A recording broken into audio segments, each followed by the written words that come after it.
Week 4 of the NFL season is underway after a dramatic finish in primetime last night between a pair of divisional rivals. What better place to talk about it than here on the NFC West Huddle? Welcome in. I'm Ethan McReynolds in Seattle. I'm joined by our panel of experts from around the division, Megan Plain in Phoenix and Ryan Dyrud of the LAFB Network in Los Angeles.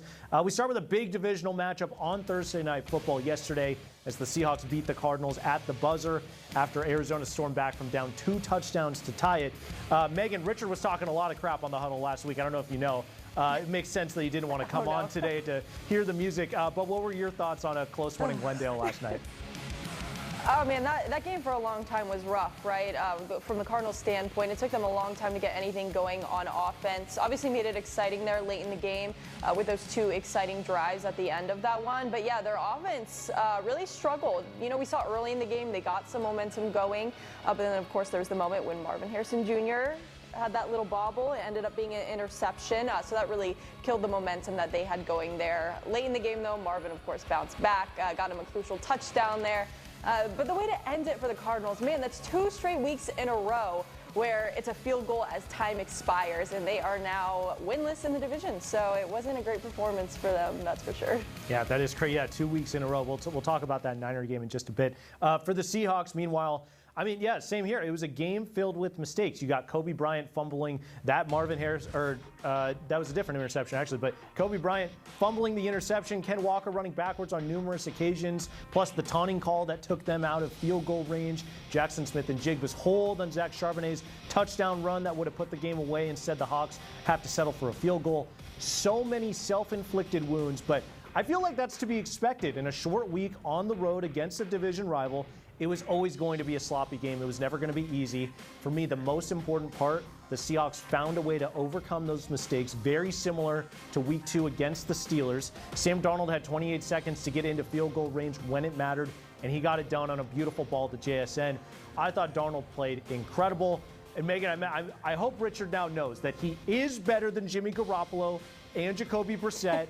We've settled that. Sam Darnold has been amazing, and if he continues to play like this, combined with what's been a top 5 defense in the league, the Seahawks could absolutely go win the division and make a deep run into the playoffs.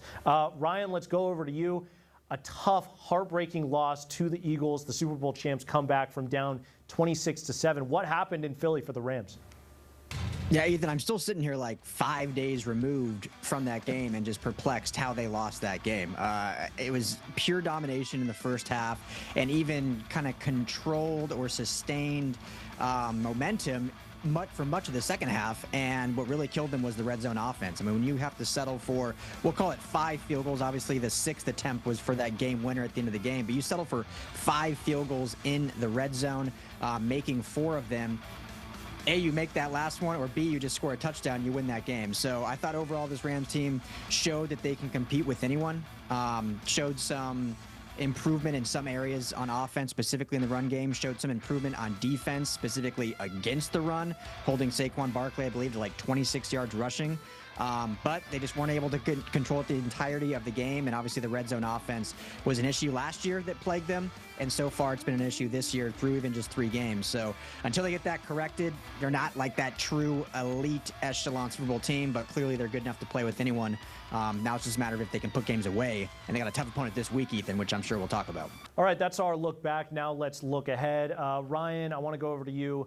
I want to tap into your Niner knowledge, the Niners that win over the Cardinals, but they lose Nick Bosa, a huge loss for them. How big is that Nick Bosa loss? But they're also getting Brock Purdy back this week. How big is that for them? Yeah, I'll try to be as unbiased as I can, Ethan, talking about the Niners. But this team is cursed, man. It's crazy that these injuries just seem to stack up every single season, and not just to complementary players, but to key pieces and star talent. So Nick Bosa, obviously one of the premier pass rushers in the entire NFL, and not just in terms of getting after the quarterback, but just disruption in the run game from a leadership perspective and what he brings, across the entire defensive line and front seven. So massive loss there. Obviously getting Brock Purdy back as their leader, I think is a good thing. We'll see if it's a little early. Him, originally looked like 3-4 weeks, and after just 2 weeks from that severe turf toe coming back, but obviously I think that's a benefit. And, considering it's a toe injury and not anything with the arm or mechanics or shoulder, you feel a little better about maybe rushing back a little bit. And the other guy, Ethan, they're getting Demarcus Robinson back, who was suspended the first 3 weeks of the season in the receiver room. Obviously, we know about Brandon Ayuk, who I think just this week, general manager John Lynch said he's not even close to where we thought or hoped he had be with the late season torn ACL. So looks like further along for that. So getting Demarcus Robinson in the receiving game is certainly going to help Brock Purdy, who's now just getting back after 2 weeks. So getting some reinforcements, but obviously losing Nick Bosa is massive on that defensive side. And then, Ryan, I'm curious, with the Rams, how are the guys taking the Eagles' loss? I mean, on the one hand, you almost beat the undefeated reigning Super Bowl champs. On the other, you let a team come back from 3 possessions down. How's the team dealing with it? And are Sean McVay's teams normally good at bouncing back from these type of tough losses?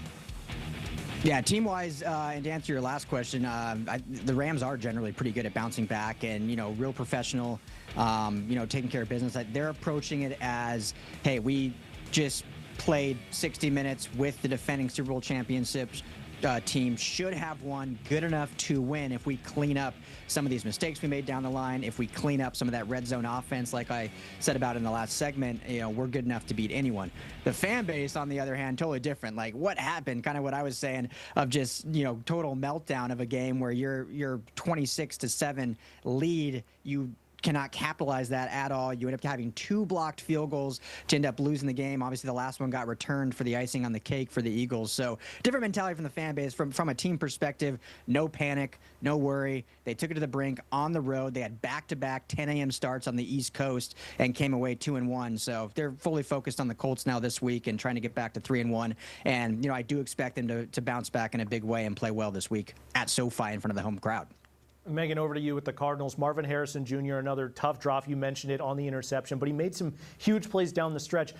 Is the fan base, are you guys feeling better about him moving forward? And what was he saying after the game? What was his mood like?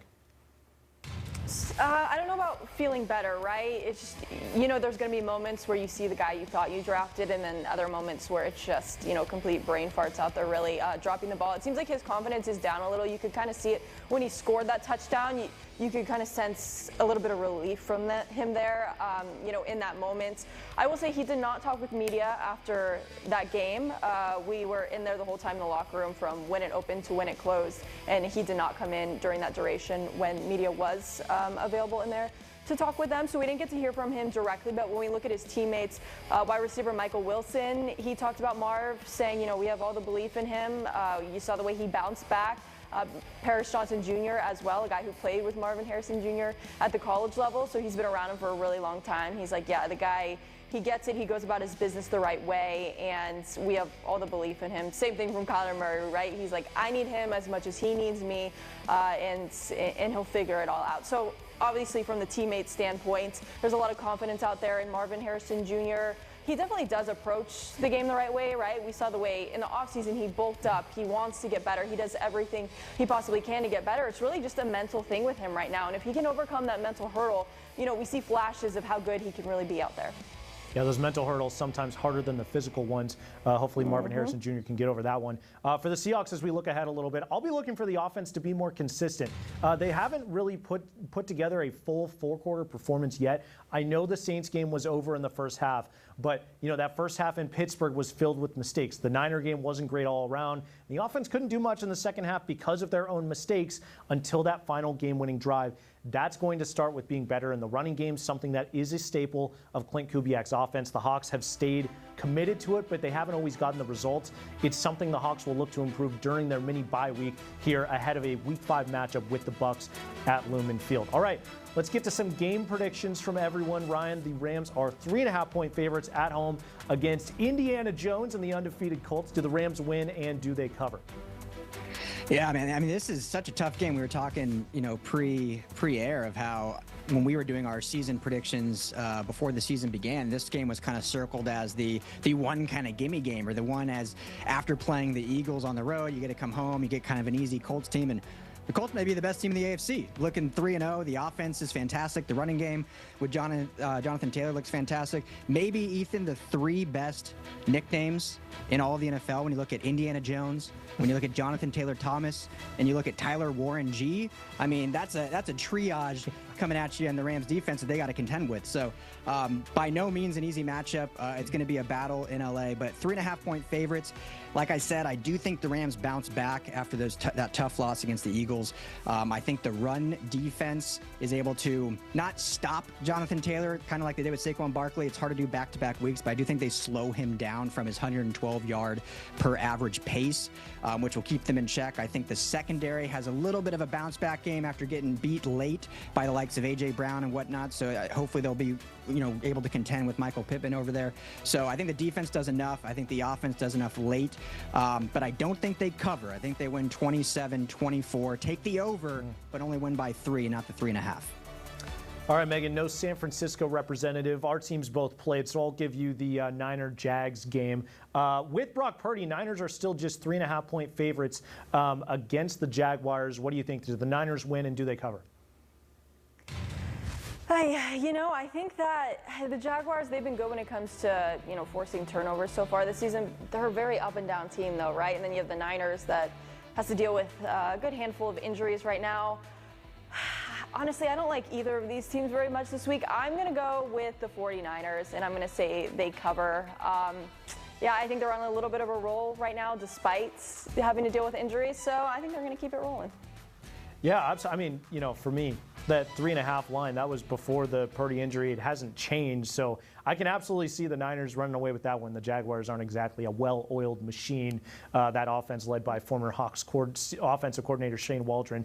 Trevor Lawrence hasn't exactly proven that he's that guy, so we'll see if he can do it against a pretty good Niners defense, even without Nick Bosa. All right, let's move on. Final topic for the show. This is the big one. Now that we're a few games in, call your shot. Be bold. Who do you have winning the NFC West? And has your answer changed since the season started? Megan, I'll go to you first. Who winning the NFC West? When the season started, I was all in on the Cardinals. I was like, this offense, they've got it together. They're going to have everything clicking this year. As of right now, that doesn't seem to be the case. So I do not have the Cardinals winning it any longer. I think the Rams, later in the season, as the season progresses, I think they could swoop in there and get the job done. So I'm going to go with them. Wrong answer, in my opinion. Wrong answer. But Ryan, let's go over to you with LAFB Network. Are you still with I believe you took the Rams at the beginning of the season. Are you still picking the Rams to win the division? Yeah, I took the Rams. For now, I'm sticking with the Rams as well.